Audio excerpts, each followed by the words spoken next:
A moderate magnitude 4.5 earthquake hit 138 kilometers, 86 miles, away from Xigazê, Tibet, China, in the early afternoon of Tuesday, August 19, 2025 at 3:32 p.m. local time.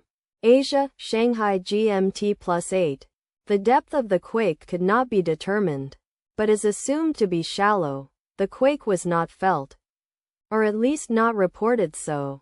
First to report, EMSC after 10 minutes. The earthquake occurred 14 weeks after a magnitude 5.6 earthquake had hit on Monday, May 12, 2025, at 5:11 a.m. local time. Asia, Shanghai GMT+8, in 81 kilometers, 50 miles, distance to the north. Data source from Volcano Discovery. Did you feel it? Let us pray. May the earthquake that occurred not affect our brothers and sisters there. May the earthquake not happen again. And may God protect everyone. Amen.